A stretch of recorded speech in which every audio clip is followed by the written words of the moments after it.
Did Andrew Jackson help or hurt American democracy?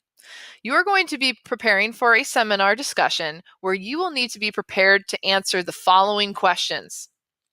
What was Jackson's role as the president?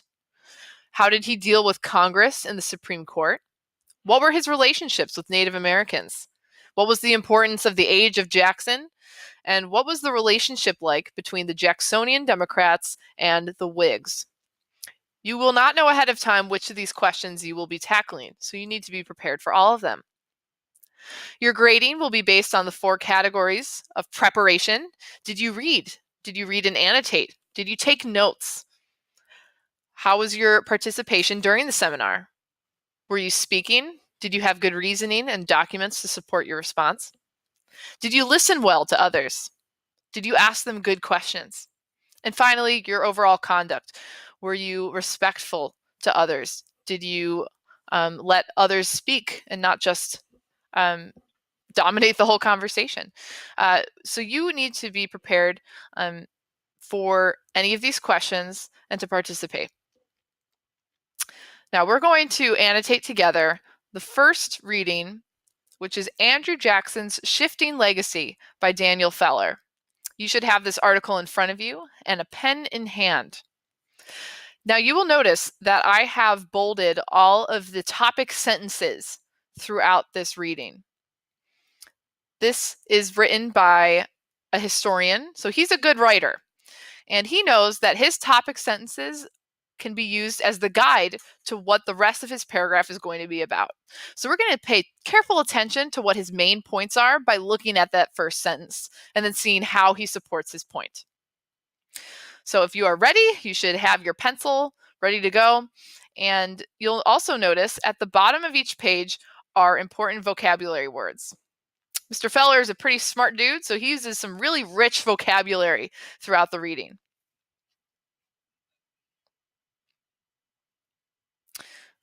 Andrew Jackson's Shifting Legacy by Daniel Feller. Of all presidential reputations, Andrew Jackson's is perhaps the most difficult to summarize or explain. Most Americans recognize his name, though most probably know him, in the words of a famous song, as the general who fought the bloody British in the town of New Orleans in 1815, rather than as a 2-term president of the United States from 1829 to 1837. 13 polls of historians and political scientists taken between 1948 and 2009 have ranked Andrew Jackson always in or near the top 10 presidents, among the great or near great. His face adorns our currency, keeping select company with George Washington, Abraham Lincoln, and the first Secretary of the Treasury, Alexander Hamilton. Jackson is the only president, and for that matter, the only American, whose name graces a whole period in our history. The interval roughly from the 1820s through 1840s, between the aftermath of the War of 1812 and the coming of the Civil War, has often been known as the Jacksonian era or the Age of Jackson. So this first paragraph, I see that Feller is trying to prove that Jackson is hard to really figure out. Basically, historians are asking the question, why is Jackson even famous? Why should we care about Andrew Jackson?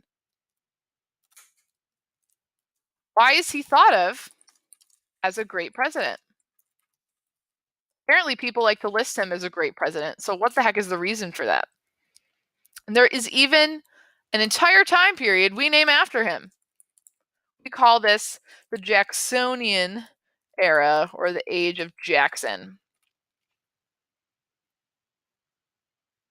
So I expect now, as I continue reading, that Feller is going to try to answer those questions for me. Why do we think about Jackson as a great president? Why should we care about him at all? Why is there an entire era named after him? The reasons for Jackson's claim on an era is not readily apparent or obvious.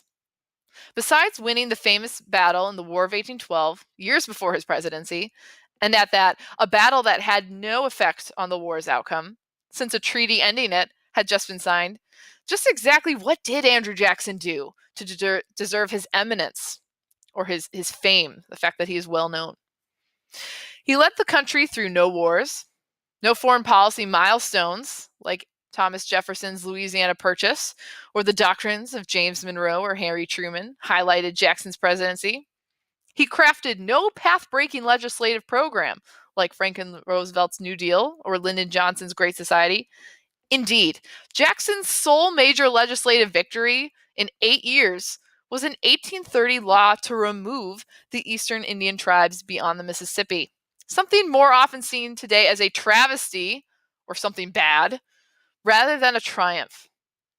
That measure aside, the salient, or most important, noticeable, features of Jackson's relations with Congress were his famous vetoes, killing a string of road and canal subsidies, and the Bank of the United States, and Jackson's official censure by the United States Senate in 1834, the only time that has yet happened. On its face, this does not look like the record of a top 10 president. So basically, they're saying Jackson has no famous accomplishments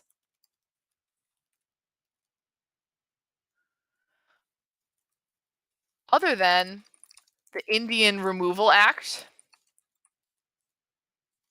and the bank veto. So, what we remember Jackson for is the fact that he kicked a bunch of Native Americans out of their land and that he destroyed the National Bank.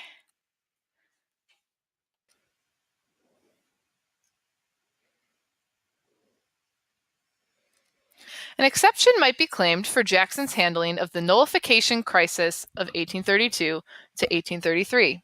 Most Southern states in Jackson's day vehemently or strongly opposed the protective tariff, an import tax that provided most of the government's revenue or their income, and also aided American manufacturers by raising the price of competing foreign, mainly British, goods.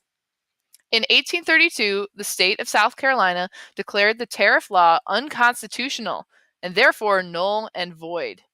In assuming this right, independent of the Supreme Court or anybody else, to judge what the U.S. Constitution meant and to what federal laws had to be obeyed, South Carolina threatened the very viability of the federal union.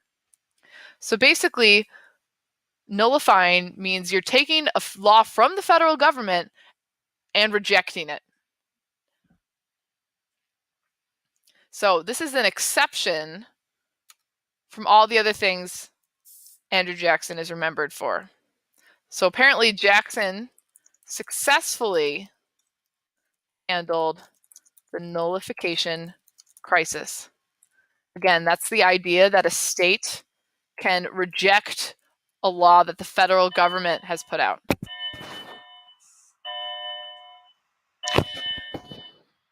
Although he was himself a Southerner, no great friend of the tariff, and a South Carolina native, Jackson boldly faced down the nullifiers.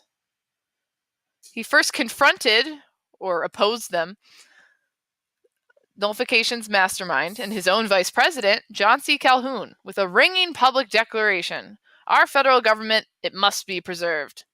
He then responded officially to South Carolina's action with a blistering, or a harsh, presidential proclamation in which he warned that nullification would inexorably, or inevitably, lead to secession, formal withdrawal of a state from the United States, and secession meant civil war. "Be not deceived by names. Disunion by armed force is treason. Are you really ready to incur its guilt?" Bloodshed was averted when Congress passed a compromise tariff that South Carolina accepted and Jackson approved. Although he played no direct role in its passage, Jackson took much credit for the compromise, and even many political opponents conceded it to him. So, again, what happens? South Carolina rejects a federal tariff. It's a tax on trade. South Carolina rejects a federal tariff, but Jackson enforces it, which preserves the Union. Basically, it saves the country.